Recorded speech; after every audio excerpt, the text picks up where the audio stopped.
This is Manikandan Sundaresan. Have you ever felt your hard work being overlooked?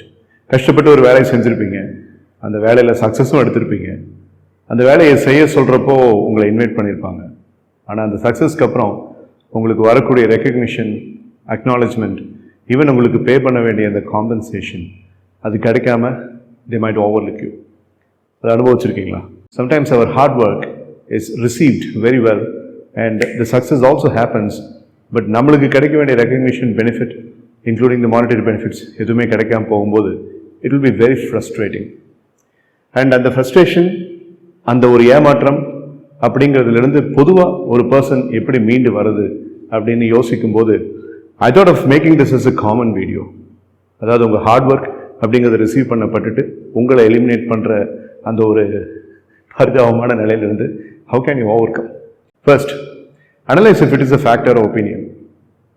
உண்மையுமே உங்களை eliminate பண்ணிட்டாங்களா, அது ஃபேக்டா இல்லை உங்களுடைய ஒப்பீனியன் அது அப்படின்ட்டு. So this is called as thought recording. அதாவது you have to take a journal and you need to write, have they really eliminated me or is it my own opinion? Sometimes 9 out of 10 times it will be only your opinion. எல்லாமே ஒரு தப்பான கண்ணோட்டமாக இருக்கலாம். So அதுக்கு முழுக்க நீங்களே ஒரு காரணமாக கூட இருக்கலாம். அங்கே அவங்க உங்களை வேல்யூ தான் பண்ணிட்டு இருந்திருப்பாங்க. மேபி அவங்களுக்குள்ள இருக்கக்கூடிய சில பாலிடிக்ஸ், இன்டர்னலைஸ்ட் சிஸ்டம் ஃபால்ஸ் அப்படிங்கிறதுனால கொஞ்சம் விஷயங்கள் லேட்டாக இருந்திருக்கும். அதனால் உங்களை அவங்க அட்டன் பண்ண முடியாமல் போயிருந்திருக்கும். ஸோ நீங்கள் அதை ஓவர் எக்ஸாஜரேட் பண்ணியிருந்திருக்கலாம். So you have to first of all find out whether it is a real fact or it is only a mere opinion of yours. Second step or second solution to overcome this particular frustration, advocate yourself. இந்த advocate yourself என்னன்னு கேட்டிங்கன்னா, உங்கள் தரப்பு விஷயத்தை அந்த particular person கிட்ட or group of people கிட்ட நீங்கள் சொல்லணும். எனக்கு பணம் வரல, நான் எதிர்பார்த்தது எனக்கு கிடைக்கல அப்படின்னு அழுக சொல்லலை. But just having a scope always to send a very disciplined email or just a decent WhatsApp reminder or just being very outrageously honest in terms of sending a text message or something and gently reminding them that it is getting delayed. So இதுதான் advocating yourself. இந்த இடத்துல நீங்கள் ரொம்ப பொலைட்டாக அந்த professional relationship அப்படிங்கிறது கெடுக்காம you need to tell them that you are not properly rewarded and you haven't received what you are supposed to receive as per agreement. So this is called as advocate yourself. Sometimes இந்த advocating பண்ண பிறகும் ஒரு 2-3 தடவை பண்ண பிறகும் நமக்கு சரியான response கிடைக்காது. That will be even more frustrating. அந்த டைமில் advocating yourself அப்படிங்கிறது it's a waste of time. Just let it go, which is our third mechanism to come out of the frustration. Let it go and move forward, move on, knowing and realizing that this particular action does not reflect you, it reflects their mistake and their bad attitude. அவங்களுடைய மோசமான ஆட்டிடியூடுக்கும் அவங்களுடைய அந்த அலட்சியமான பிஹேவியருக்கும் நீங்கள் பொறுப்பாக முடியாது. So you just let it go. And உங்களுக்கு ரொம்ப experience இருக்கிறதுனால இந்த மாதிரி சின்ன பிரிமிட்டிவான விஷயங்களுக்கு நாம் அட்வொகேட் பண்ண பிறகும் அவங்க நம்மளுக்கு ரெஸ்பான்ஸ் கொடுக்கலன்னா அவங்கள நினச்சி அதில் வரக்கூடிய அந்த விஷயத்தை நினச்சி நம்ம எனர்ஜியும் டைமையும் அதிகமாக ஸ்பெண்ட் பண்ண வேண்டாம் அப்படின்ட்டு நீங்களே முடிவு பண்ணி you just moving on. The next solution is a thought. Your expertise cannot be taken away from you, no matter how much you are put down. நீங்கள் பண்ணுற ஃபோன் கால்ஸை இக்னோர் பண்ணிவிட்டு, நீங்கள் அனுப்புகிற டெக்ஸ்ட் எல்லாம் இக்னோர் பண்ணிவிட்டு உங்களை அப்படியே சைட் லைனில் வைக்கிறாங்க அப்படின்னாலுமே உங்கள் ஒர்த் அவங்களுடைய அந்த தப்பான பிஹேவியரால் கம்மியாக போகிறதில்ல. No matter how much efforts they take to put you down, deliberately or accidentally, it is not going to take a check on your worth. So இதை நீங்கள் தான் உங்களுக்குள்ள சொல்லிக்கணும். No, sometimes you have to be very polite to yourself and calm yourself down and tell your own self that relax, calm down. It is not about your worth. Your worth is realized by the beneficiary. நீங்க வேலை செஞ்சீங்க, அதுக்கான beneficiary இருக்காங்க, அவங்களுக்கு உங்களுடைய வேலை ரொம்ப பிடிச்சிருந்துச்சு.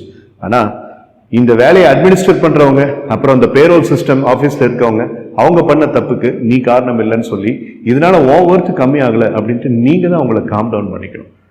And here you can do some meditation like mindfulness breathing exercise இங்கே பண்ணலாம். ரொம்ப ஃப்ரஸ்ட்ரேட்டடாக ரொம்ப ரெஸ்ட்லெஸ்ஸாக இருக்கும்போது you just sit in a calm place and inhale to the 4 count and keep or hold the breath for about 6 counts and exhale the breath in 6 counts. and go for a few rounds, maybe 5 or 10 times. This will ease your nervous system and it will give you a lot of relaxation. And இந்த மாதிரி சின்ன விஷயத்துக்கெல்லாம் வந்துட்டு நம்ம அதிகமாக எனர்ஜியை spend பண்ண வேண்டியது இல்லைங்கிற அந்த மனப்பக்குவம் உங்களுக்கு அப்போ வரும். The next solution is see if you can learn something from this so that you can be much more clearer in your realistic expectation next time with the next client. இதிலிருந்து என்ன கற்றுக்க முடியும்? Okay, you are on the receiving end and people have not treated you properly. They haven't paid you the remuneration that you are supposed to be paid. They haven't given the recognition and they haven't even responded to you properly. அந்த பர்சனலாக இருக்கிற attacks அப்படிங்கிறதெல்லாம் ஒரு பக்கம் தள்ளி வச்சுட்டு இதுலேருந்து நம்ம என்ன லேர்ன் பண்ணணும் அப்படின்னு கேட்கறது தான் ஒரு ரியல் ப்ரொஃபஷனல் பிஹேவியர். ஸோ அந்த லேர்னிங் அப்படிங்கிறத எடுத்துக்கிட்டோம் அப்படின்னா நெக்ஸ்ட் டைம் இன்னொரு கிளைண்ட் கிட்ட நம்ம எக்ஸ்பெக்டேஷன் நம்மளுடைய எக்ஸ்பிளனேஷன் அப்படிங்கிறது எல்லாத்தையுமே இன்னும் கொஞ்சம் பெஸ்ட்டாக நம்ம சொல்ல முடியும். So that this doesn't happen again. Gratitude and reflection. This might be sounding very, very cliche related and very, very repetitive, but it is a very effective psychological solution. Everybody is overlooked sometimes. இந்த ஓவர்லுக்கிங் அப்படிங்கிறது எல்லாருடைய தொழிலையும் எல்லாருடைய personal titles அப்படிங்கிறதுக்கும் அப்பாற்பட்டு நடக்கும். Sometimes ignore பண்ணுவாங்க, sometimes overlook பண்ணுவாங்க, sometimes உங்களுடைய தொழில், உங்களுடைய ரெப்புடேஷன், நீங்கள் பண்ண ஹார்ட் ஒர்க் எல்லாத்தையும் மறந்துட்டு உங்களுக்கு கிரெடிட் கொடுக்காம இருப்பாங்க. So this overlooking is very very normal and it is common for everybody. ஆனால் அந்த ஓவர்லுக்கிங் அப்படிங்கிறத பர்சனலாக நம்ம எடுத்துக்காம அந்த டைமில் அந்த ஒரு செனாரியோவில் நடந்திருக்கிற வழியை தள்ளி வச்சுட்டு what are the other things that you are grateful about அப்படிங்கிறத நீங்கள் யோசிக்கணும். இதுக்கு முன்னாடி நீங்கள் பண்ண சில ப்ராஜெக்ட்ஸ் அதில் இதே மாதிரி இருந்திருக்கும். இந்த மாதிரி சில ஸ்லாக்ஸ் அண்ட் கைண்ட் ஆஃப் ஒரு ப்ரஷிங் ஆஃப் பீரியட் அப்படிங்கிறது இருந்திருக்கும். அந்த டைம்லேருந்து நீங்கள் எப்படி மீண்டு வந்தீங்க? And I am very grateful for that particular fighting mentality. And in the past 2 or 3 years back and even during the COVID times was very adverse. இந்த மாதிரி நிறைய அநியாயங்கள் அப்படிங்கிறது நடக்கும். ஏன்னா உலகமே அதை தவிச்சுக்கிட்டு இருந்தது. அந்த மாதிரி டைம்ல நான் எப்படி இதை மீண்டு வந்தேன் அப்படிங்கும்போது you recollect your past and you are expressing gratitude for it. And the time வந்துட்டு you will regain the lost confidence and that is quite possible. So gratitude plays a major role to get out of the frustration of being overlooked. Visualize and reframing. அதாவது just கண்ண மூடி ஒரு விஷுவலைசேஷன்ல ஒரு 4-5 cross ரோட்ஸ்ல நீங்க நின்றுட்டு இருக்கிற மாதிரி ஒரு சின்ன visualization. Just picture yourself standing in a cross road having multiple levels of roads in which you hold a lot of confusion which road to choose. On the time you are choosing one particular road and that road has got a board of peace of mind and on the checkboard நோக்கி நீங்க நடக்கிற மாதிரி ஒரு visualization. Here in the visualization you are doing a lot of thought reframing. அதாவது இதை பர்சனலா எடுத்துக்கிறதுக்கு பதிலாக எனக்கு மட்டும் ஏன் அப்படி லைஃப்ல நடக்குது, how dare they disrespect me like this, how dare they overlook my skills like this அப்படிங்கிற மாதிரிலாம் யோசிக்காம well I would like to move on and I would like to let go. 2 reminder கொடுத்து பார்த்தேன், பொலைட்டாக சொல்லி பார்த்தேன், அதே மீறி மறுபடியும் எனக்கு இது நடக்குது அப்படின்னா அதை வச்சு நான் திரும்ப என்னை ரொம்ப தொந்தரவு பண்ணிக்க விரும்பலை. I would like to move on and I would like to get the peace of mind அப்படின்னு சொல்லி you have to let go and move on. Sometimes as law of cause and effect says ஒரு விஷயத்திலிருந்து நீங்க கம்ப்ளீட்டா கவனத்தை எடுத்த உடனே that thing comes to you and gives you the benefit that you are expecting. ஒரு விஷயத்தை திரும்ப எதிர்பார்த்து அதை பற்றியே நம்ம யோசிச்சுக்கிட்டு நடக்கணும்னு யோசிப்போம். அப்போ நம்மளுக்கு அது எதுவுமே கொடுக்காது. ஆனால் வேற ஒரு விஷயம் கம்ப்ளீட்டாக இதிலிருந்து நம்ம ஃபோக்கஸ் அண்ட் என்கேஜ்மெண்ட் அந்த விஷயத்துக்கு போயிடும், அந்த 2வது விஷயத்துக்கு போயிடும். அப்போ பார்த்தீங்கன்னா இதை பற்றி நம்ம யோசிச்சிருக்கவே மாட்டோம்.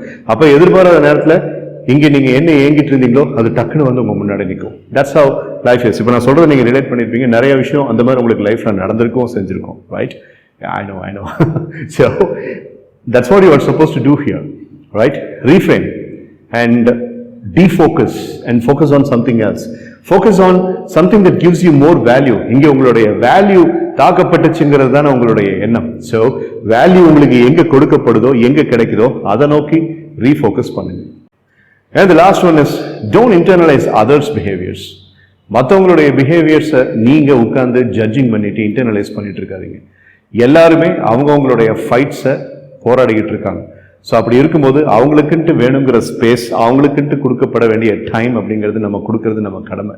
அண்ட் டியூரிங் தட் டைம் ஒருத்தருடைய பர்சனாலிட்டி பற்றி அவங்க ஏன் இப்படி பண்ணாங்கன்ட்டு ரொம்ப அதிகமாக ஜட்ஜ் பண்ணி நீங்கள் உங்களை ரொம்ப கஷ்டப்படுத்திக்கணுங்கிற அவசியம் இல்லை. So sometimes just easy does it. ரொம்ப சாதாரணமான ஒரு அப்ரோச் அப்படிங்கிறது மிகப்பெரிய ப்ராப்ளம்ஸ் எல்லாம் தீர்த்து வைக்கும்.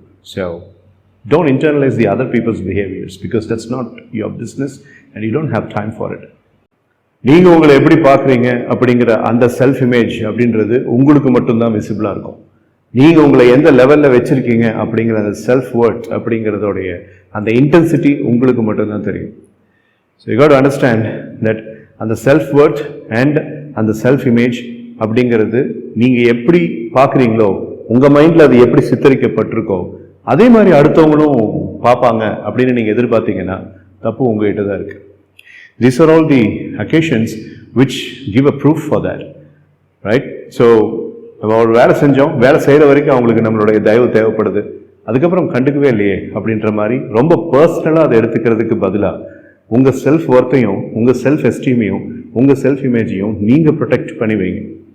அதுக்கான பெனிஃபிட்ஸ் கிடைக்கலன்னா கூட ஜஸ்ட் அட்டெம்ப்ட் நீங்கள் எடுத்தீங்க. நம்ம பார்த்தோம் இல்லையா, அட்வொகேட்டிங் யுவர் செல்ஃப் அப்படின்ட்டு நீங்கள் அட்டெம்ப்ட் எடுத்தீங்க. அதுக்கு மீறியும் உங்களுக்கு அவங்க கொடுக்கல அப்படின்னா அது அவங்க சிஸ்டமில் ஏதோ பிரச்சனை, அவங்களுடைய ஆட்டிடியூட் அப்படிங்கிறதுல பிரச்சனை, அவங்க ப்ரொஃபஷனலிசம் அவ்வளோதான், அவங்களுக்கு அறிவு அவ்வளோதான். ஸோ அது உங்கள் தப்பு இல்லையே. ஸோ அல்டிமேட்லி இந்த ரெவலேஷனில் அவங்களுக்குள்ள சொல்லிக்கிட்டு ரியாக்ஷன் அப்படின்ட்டு எதுவுமே காமிக்காமல் ஜஸ்ட் கீப் சேலிங் ஓவர். நடக்க வேண்டியது கரெக்டான டைமில் நடக்கும். இது எல்லாத்துக்கும் மேலே கடவுள், யூனிவர்ஸ், உங்கள் பெனிஃபிஷியர்ஸோடைய சந்தோஷம் அப்படிங்கிற ஸ்பிரிச்சுவல் ஃபேக்டர்ஸ் நிறையா இருக்குது. அதெல்லாம் ஒன்று சேர்ந்து உங்களுக்கு தர வேண்டிய பெனிஃபிட்டை கட்டாயமாக ஒரு கட்டத்தில் கொண்டு வந்து சேர்க்கும்.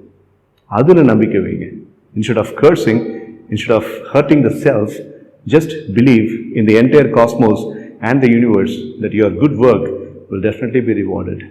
Maybe it is a delay, but denial is definitely not there.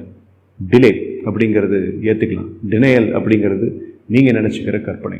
So don't assume and don't imagine the denial. Try to accept the delay. That's always better. Okay, think about this. This is Manikandan Sundaresan. Rest in the case. Jai Hind.